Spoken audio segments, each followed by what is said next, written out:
been joined in the studio by David Strassman, who's here in Dublin for 5 nights, but also a friend of his is sitting on the desk. I reached over, I just tried to admire his shoes a moment ago, and he touched me. And that's exactly what he said. He touched my shoe. In a very unsettling way. Don't tell the bishop. So, this is Chuck. This is Chuck. Hi, Chuck. He's a ventriloquist puppet on the radio. I brought him into the studio. Yeah. How stupid is that? He's unsettling looking individual. He is unsettling. Well, yeah. He's. I'm sorry about that, Chuck. I'm sorry. Yeah, I'm sorry looking at you. Well. Yeah, it's hard for me, too. We're both. Chuck, I want you to be nice, please. Right. Yeah, this isn't easy for either of us, why don't you shake his hand, then? Are we going to shake hands? No, don't touch me. That's not very nice, Chuck, if you don't mind me saying so.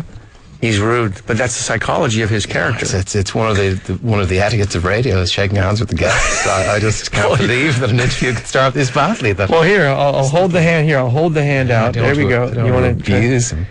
Now, how's that, Chuck? It's not so bad, Chuck, is it? That's very feminine. Very.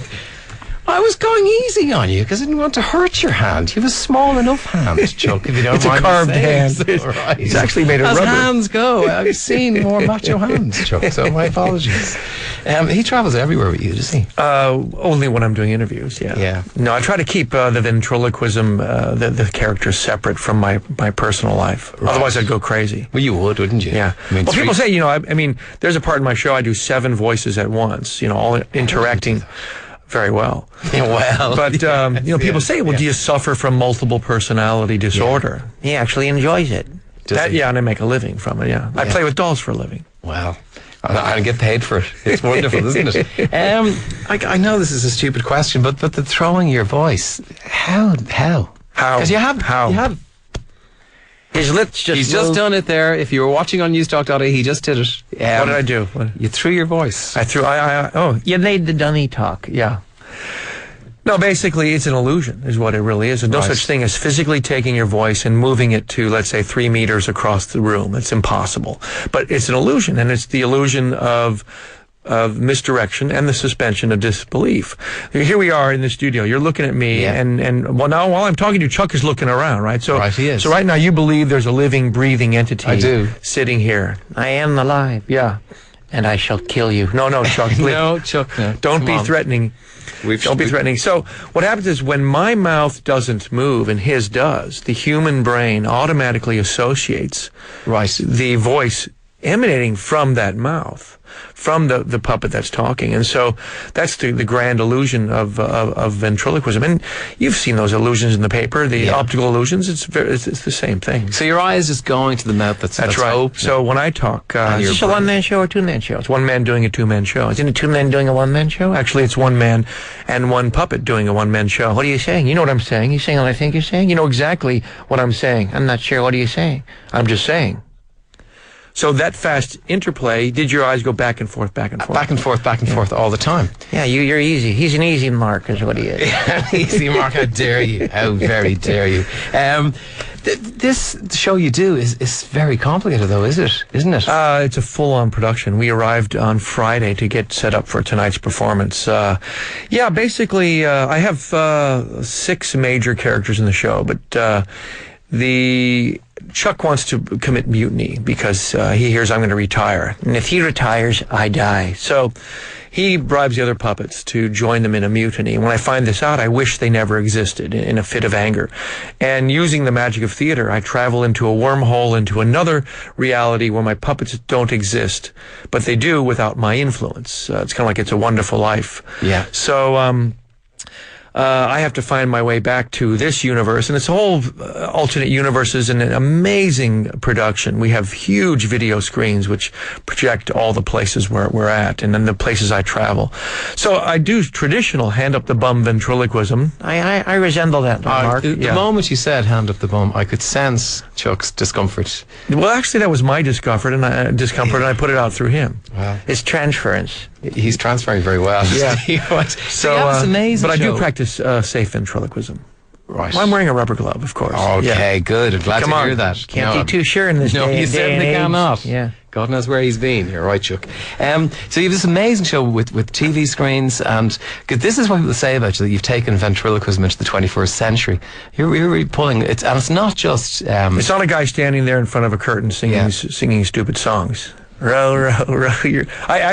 There's a guy in Vegas, there's nothing wrong with that. and his finale is singing "Row, row your boat" in a ventriloquial round. It's stupid. Yeah. But, I mean, in my show starts off with a velociraptor narrating behind the Big Bang. Right. So there you go. Well, they'd have...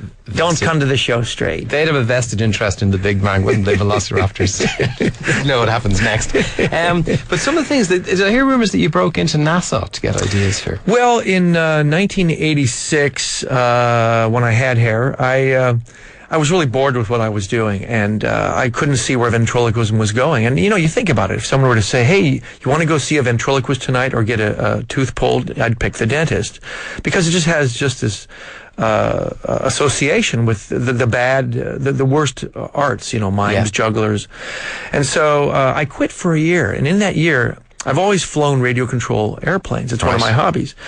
Me and a mate one drunken night, we figured out how to put the robotics from a radio control airplane into Chuck, but I didn't have a clutch, which allows me to work him manually, and then when I want to go robotically, the robotic stuff doesn't break the manual bits, right? Yeah. Well, he had a friend that worked at the Ames Research Facility at NASA in Berkeley, California, and he goes, yeah, well, come on by. We'll sneak in at 2 a.m. when no one's in, and I'll machine you. He designed this clutch, yeah. So we were walking by these Einsteinian calculations on these blackboards, you know, planetary mechanics, and we went to his machine shop, and he machined that part. So, my arse is made from NASA. Yeah. And they say the moon landings were a waste of time, Chuck. Who said that? There's your arse proving it absolutely was not. There you go. By the way, we've 2 pairs of tickets to give away to tonight's show. So the first person to text the word ventriloquist, that's a hard one. Can you spell it? No, I can't. Can you say it? I can say ventriloquist. Yeah. To 53106. So get your text in now and we'll have a winner for the end of the show. How hard is this to do? Could you teach me? I could try. I find that adults whose speech patterns are formed would have a much difficult time doing it properly. However, you started very young then. Yeah, I started young, but look, anybody with a modicum of talent and has the hours to put into anything, whether it's learning the violin, skateboarding, you name it. Got to remember, when I was 13, I didn't have rent to pay, so and I had plenty of free time to work on it. So, and if you ever read the book Outliers, yes, I have. He says it's Malcolm Gladwell, 10,000 hours. That's right, 10,000 hours. And that's exactly the Beatles did it. So I did 15 years of busking on the streets and performing night after night in nightclubs around the United States. And when I had my overnight success, I'd already put in 10,000 hours. No such thing as overnight. So you want to learn it? Yeah. Okay. First lesson. Yeah. Stick your hand up my. No, Chuck. We're not going to even. No, then operating. Don't the know you that well, thing. Chuck. You're kind of ugly. He doesn't turn me on. That's very unnecessary. It is. Basically, ventriloquism is articulating with your tongue instead of your lips. Right. Okay. So it's really easy. Put your mouth at a very relaxed state, right? Teeth slightly apart. Yeah. And you can do this at home, too. Yeah. And this is so easy. If you can't do this, you'll have no hope. And say the vowels. A-E-I-O-U. A-E-I-O. But try to do it in a voice that's not your voice. Kind of in a constricted voice like this. Like think a Muppet voice. A-E-I-O-U. I hate the Muppets. Well, that's Stephen Hawking, someone just said that. By the way, did you know that he patented that voice, that really horrible computer voice? He patented that or trademarked it. So that's his voice. So whenever you hear that, you know that's him. It's him. So nobody else can impersonate him. It's his brand. Yeah. They can't impersonate him. Right? It's not I am Stephen Hawking, the most intelligent man in the world. That I sound like a computer from the 80s. A-E-I-O-U. I'm not doing very well. No, but you're moving your lips, yeah. A-E-I-O. His lips are moving like a laundry line in a hurricane. A-E-I-O-U. No, it's not working at all. But I know what I'm trying to do, though. But the real hard ones are what is called the plosive letters. The B's, the M's, let's see, F.